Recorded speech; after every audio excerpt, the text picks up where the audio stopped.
कृपा। संत इस दुनिया में आते किस लिए हैं? वो कोई नया धर्म बनाने के लिए नहीं आते, नया पंथ चलाने के लिए नहीं आते, सत्संगियों की संख्या बढ़ाने के लिए नहीं आते, राजनेताओं को खुश करने के लिए नहीं आते, अपनी पूजा करवाने के लिए नहीं आते। वो तो सूरत को शब्द के साथ जोड़ने के लिए, आत्मा को परमात्मा से जोड़ने के लिए, ये नाम का सिमरन ये करवाने के लिए ये आते हैं। अपने आप को ना गुरु कहते, ना बाबा कहते, ना पिता कहते। वो कहते भी मैं तो तुम्हारा सिर्फ टीचर हूँ, ये तुम्हें रास्ता बता रहा हूँ, इस रास्ते पे चलना तुम्हें खुद पड़ेगा। महात्मा बुद्ध ने कहा है कि भी तुम मेरी पूजा मत करने लग जाना, मेरी फोटो घर के अंदर लगा के जोत बत्ती मत करने लग जाना, मैं सिर्फ तुम्हें रास्ता बता रहा हूँ, चलना तुम्हें खुद पड़ेगा। अपना दीपक खुद बनो, अपनी जोत खुद बनो। संतों ने तो अपने आप को जीरो पे रखा है। जात भी ओछी, कर्म भी ओछा, ओछा किसाब हमारा, नीच से प्रभु ऊंच किया है, कह रैदास चमारा। भी मेरी तो जात भी छोटी थी, काम भी मेरा छोटा था, तेरी कृपा होगी हर जगह रविदास रविदास होगी। कहो नानक हम नीच कर्मा, तुलसी मैं नीच निकम्मा, कबीर सबते हम बुरे, हम तज भलो सब कोय, जिन ऐसा कर बुझिया मीत हमारा सोए। अपने आप को जीरो पे रखा है। हम कहते हैं हमारे जैसा कोई है ही नहीं, अपने आप को बड़ा बुद्धिमान सोचते हैं। बुद्धिमान कौन है दुनिया के अंदर? वही बुद्धिमान है, वही धनवान है, उसी का ना सफल है जिसने अपनी आत्मा को परमात्मा से लगाया। बाकी चोरों की तरह आया और चोरों की तरह चले गया। पूज्य मस्ताना जी ने कहा है, ना कोई मक्कर है, ना कोई ठगी है, ना कोई चालाकी है, हम तो उस जिंदा राम का संदेशा देने के लिए तुम्हारे पास आए हैं कि वह तेरे अंदर इस तरह बैठा है जिस तरह लकड़ी में आग है, दूध के अंदर घी है। अपने आप को पहचान ले, उस मालिक को जान ले, उस संगीत को सुन ले, उस बांसुरी को सुन ले, उस झरने की 2 घूंट पानी पी ले। ये करेगा तो ठीक है, नहीं तो आखिरी समय में काल तेरी उल्टी खल छिलेगा। हाँ जी।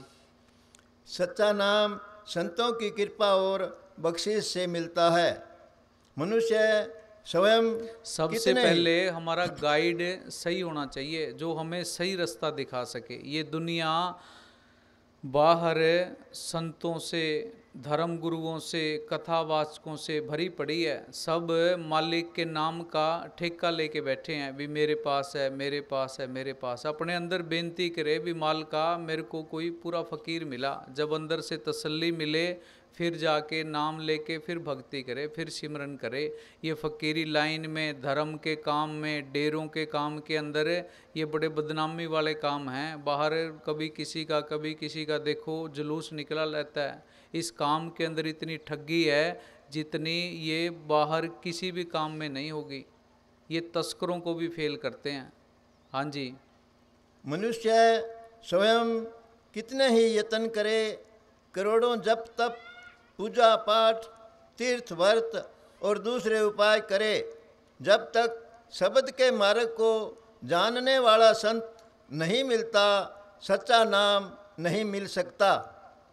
यह नियम नया नहीं, जब से दुनिया बनी है तब से यही नियम चला आ रहा है।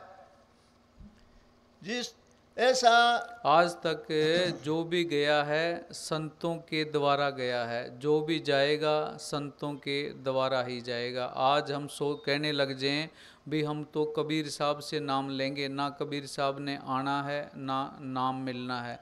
कहने लग जाएं भी गुरु रविदास जी से नाम लेंगे, ना गुरु रविदास जी ने आना है ना नाम मिलना है।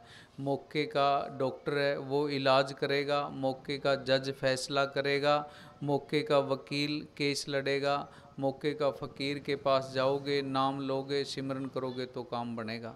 हाँ जी। संत उस मार्ग के जानने वाले हैं, वे ठीक रास्ता दिखलाते हैं। जब मनुष्य उनके बताए हुए साधनानुसार सिमरन करके अंदर तीसरे तिल में जाता है तो उसको सतगुरु के नूरी स्वरूप में, जो संतों के स्वरूप में प्रकट होता है, के दर्शन होते हैं। इस जगह हजारों अनहद शब्द की धुनें आ रही हैं। सतगुरु का यह नूरी स्वरूप ठीक और सच्ची धुन पकड़ाता है, बल्कि अंग संग रहता हुआ धुरधाम पहुंचाता है। अगर इस रास्ते पे चलना है तो किसी मुर्शद की तलाश कर। बिना मुर्शद की सहायता के इस रास्ते के ऊपर चलना खौफ और खतरे से खाली नहीं। इस रास्ते पर बड़े बड़े अक्लमंद चले, बड़े बड़े बुद्धिमान चले, पर काल ने सबको गुमराह कर दिया। अंदर दयाल की आवाज़ें भी हैं, काल की आवाज़ें भी हैं। बिना सतगुरु के, बिना संतों के वहाँ से आगे जाया नहीं जाता। जब इंसान आगे जाता है तो तरह तरह के लालच दिया जाता है, भी तेरे को तरलोकी का राज दे देते हैं, तेरे को ये दे देते हैं, ये दे देते हैं। अगर संत साथ है तो इन चीज़ों के अंदर फंसने नहीं देता। हाँ जी, तो बोल।